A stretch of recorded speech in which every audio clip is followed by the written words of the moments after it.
Akamultan kabajamoo daawwattoota keenya ITV Afaan Oromoo irraa oduu sa'aatii kanaan isinitti himna. Oduu waliin namoota shumatii hanga xumuraatti nu faana tura. Itiyoo Telekoom piroojektota maqaa maaddii biyyaaf jedhuun hojjetamaa jiran keessaati misoomaalee bu'uuraa telekoomii ammayyaa hojjechuudhaaf qophaa'aa ta'uusaa beeksisee jira. Dhaabbatichi deeggarsa hojii piroojekticha birrii miliyoona 500 kennuun dabalatatti misoomaalee bu'uuraa telekoomii piroojektoonni kunneen barbaadan guutuudhaaf sochii eegaluun isaa ibsamee jira. Taadisaa Tarrafaa dabalata qaba. Projektiin gabataan biyyaaf jedhu ijaarsuuf koreen aangoota mootummaa hundaa'ee hojii eegalee jira.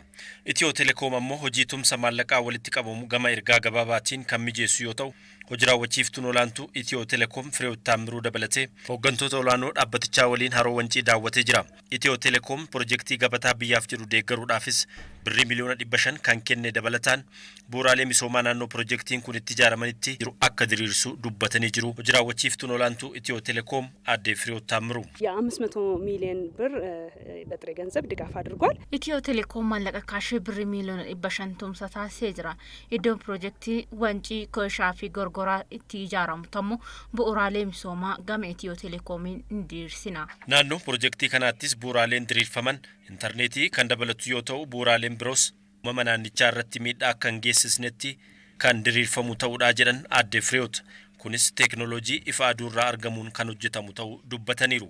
Kutannoodhaan hojjennaanis wanti hin danda'amne hin jiru kan jedhan aadde Fireewoot projektiin kun fakkeenya guddaa akka ta'us dubbatanii jiru. እንዲህ አይነት ውብ አካባቢን ደግሞ በመሰረተ ልማት ስናለማ iddoo bareedaa kana yoo misoomsine haala uumamaa fi qilleensa naannoo kanaa waliin kan wal simatu ta'a. Sibiilli dhaabnu hin jiru kan naannoo kana waliin wal simu diriirsina.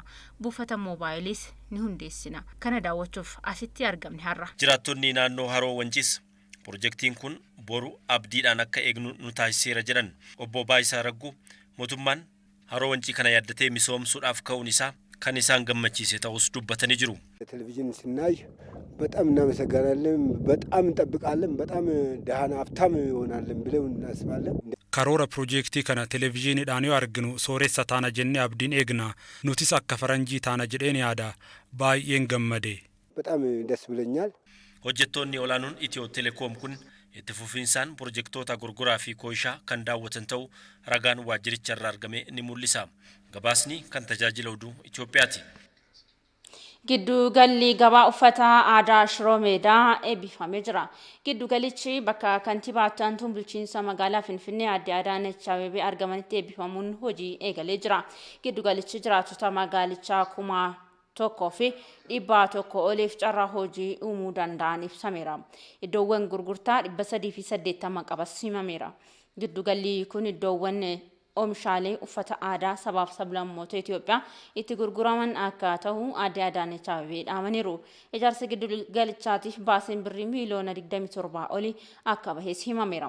Giddu galli gurgurtaa uffata aadaa kun daandii Inxooxxoo geessuratti argamuu isaatiin turistoota biyya alaatiifis dhufanii daawwatamuudhaaf carraa akka uumuus ibsameera.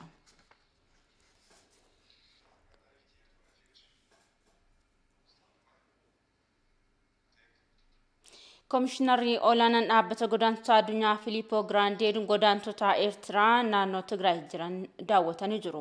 Godaantonni Eertiraa naannoo Tigraay jiran tajaajila gahaa argachaa jiraachuu daawwannicha irratti ibsamee jira. Dabalata qabna.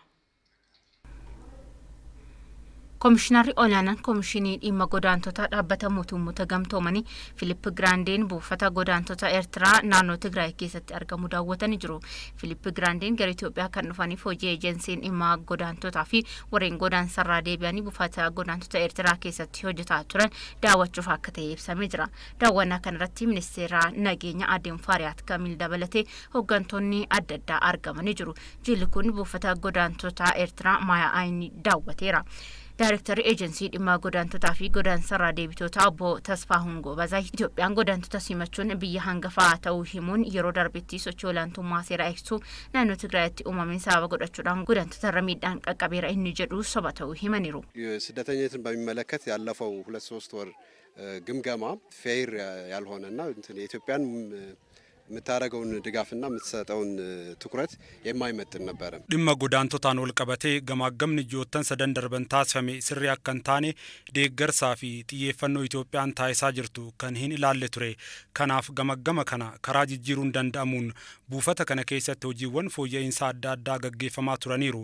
Kanaafis garee tokko hundeessuun as erguun buufataaleen godaantotaa kun tajaajila gahaa akka argataniif hojjetamaa tureera. Iddoowwan hanqinni itti mul'atan jedhaman kan akka dhaabbilee fayyaatti hanqinni jiraachuun adda bahee haakimoota bakkeewwan biraatii fiduun akka hojjetan taasisaa jirra. Kanaan cinatti haala as jiru dhufanii akka ilaalaniif carraa laannee fi dhufanii ilaalaa jiru.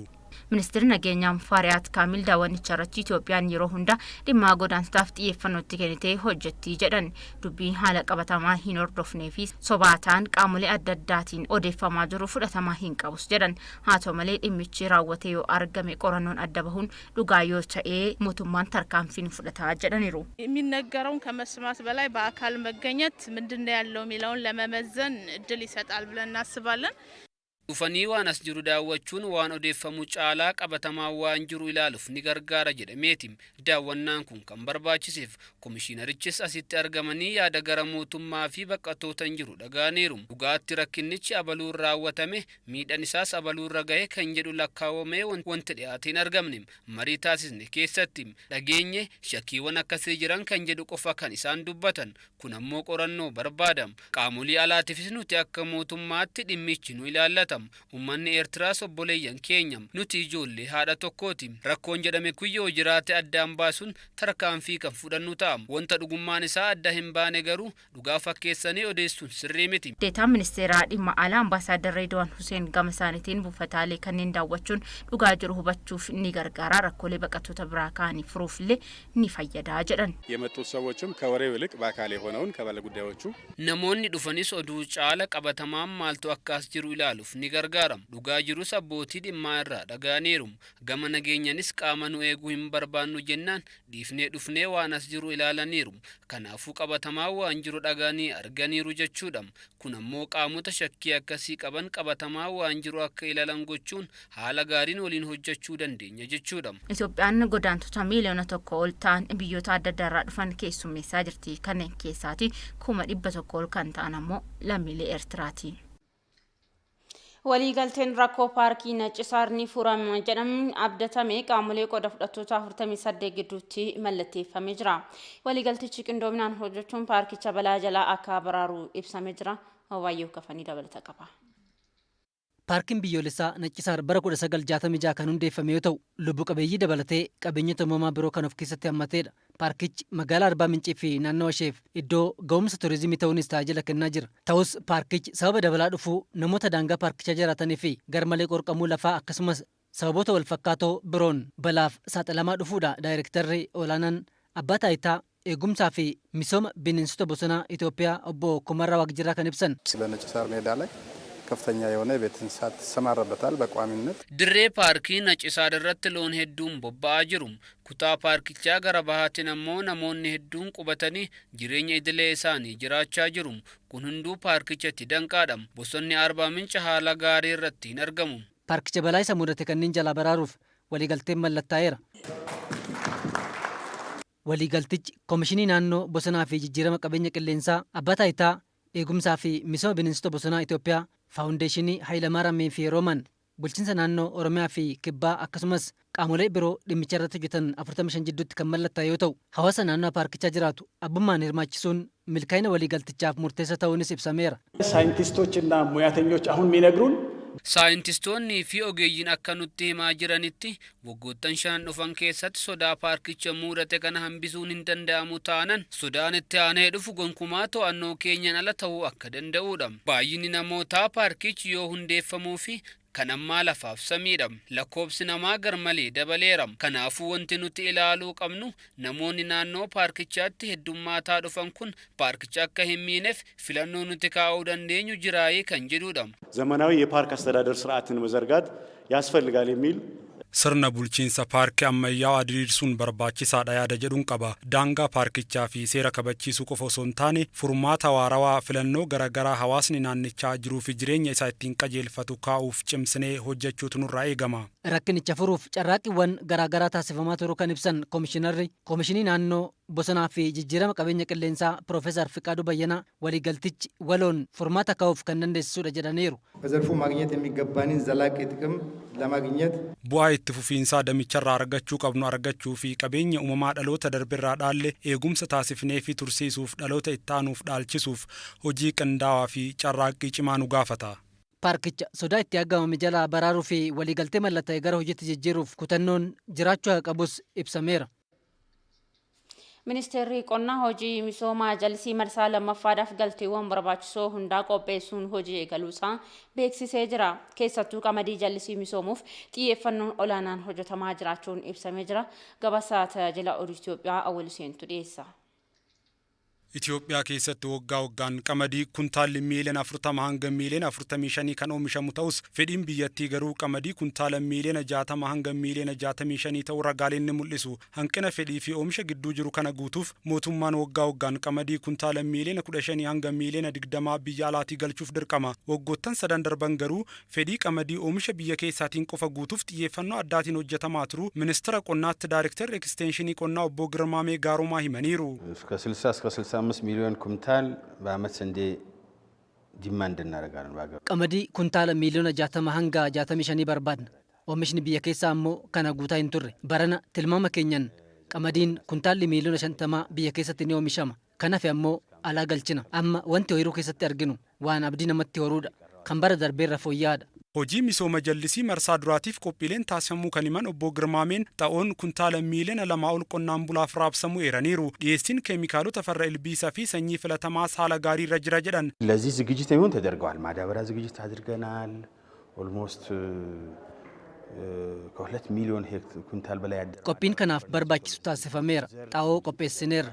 Xaa'oon kuntaalli miiliyoona 2 olii hojii jallisii kanaaf qophaa'eera. Sanyiinis qophaa'eera. Gama keemikaalotaanis qophiin taasifameera. Qonnaan bultootni leenji'aniiru. Ogeessonnis leenji'aniiru. Amma hojiitti galameera. በዛ ምክንያት አሁን ስራው የተገባበት ሁኔታ አለ ማለት ነው። keessattuu waggoottan sadan darban qamadii jallisiin oomishuun naannoo Oromiyaa, Amaara, Affaar, Somaalee fi Kibbatti bu'aan jajjabeessaan galmaa'uun ibsameera. Bara darbee qofa hektaara 20 ol irratti qamadiin jallisiin kan oomishame yoo ta'u, bara kanas caalatti babal'isuuf hojjetamaa jira jedhameera. Ayyaanni guyyaa hundeeffamaa waldaa gugsii fardeenii agaa'u waggaa 81ffaan magaalaa Injibaaraatti kabajamee jira. Waldichi bara 1932 miseensota 30 hin caalleen weerara xaaliyaanii qolachuudhaaf kan hundeeffamedha jedhame. Yeroo ammaa kanas miseensota 53 ol qabaanis himamaara. Waggaa waggaadhaan amajjii 23tti gugsii fardeeniitiin guyyaan hundeeffama waldichaa ni kabajama. Haaluma kanaan baranas guyyaan hundeeffama waldichaa waggaan 81ffaan mata duree aadaan keenya waloo keenyaaf jedhuun kabajameera. Ayyaanicha irratti pirezidaantii naannoo Amaaraa obbo Ageenyaw Tashaagarii fi afyaa'ii mana marii naannichaa Warqasammuu Maammoo, pirezidaantii mana murtii waliigalaa federaalaa Ma'aazaa Ashannaafi fi hooggantoonni olaanoon naannolee fi federaalaa irratti argamanii jiru. Waldichi aadaa saba agaa'oo saba awwii beeksisuu keessatti gahee olaanaa bahachaa jira himameera.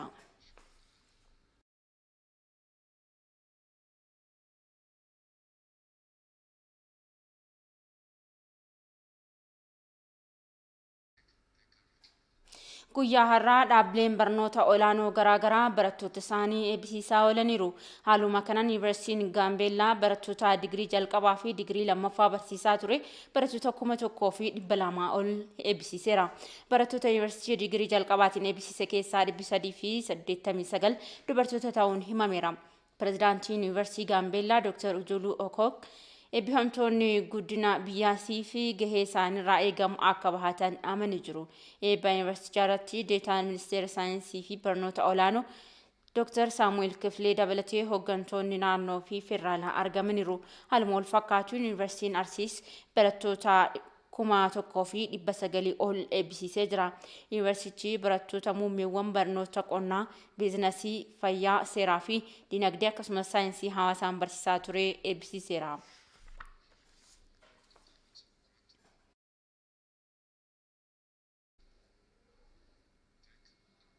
Oduudhuma wal fakkaatuun yuunivarsiitiin Mattuus guyyaa kaleessaa barattoota 2800 eebbisiiseera.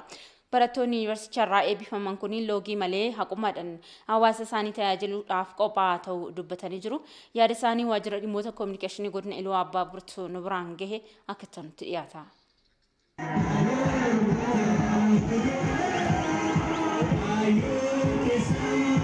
ማህበረሰባችን ገብተን በምንም አይነት በአድሎ hawaasa keenyatti gallee loogirraa qulqulloofnee tajaajiluu qabna.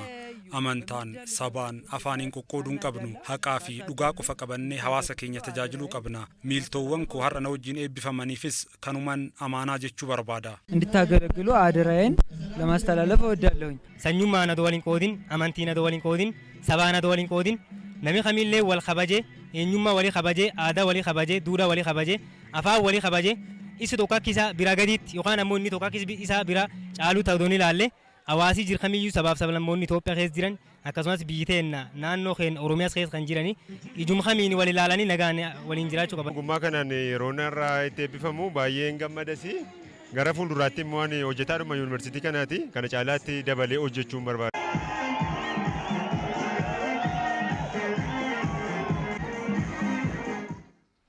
Godina Baalee aanaa Gobbaatti milishoonni 500 ol leenjiin kennamaa fi ture xumuruudhaan eebbifamaniiru.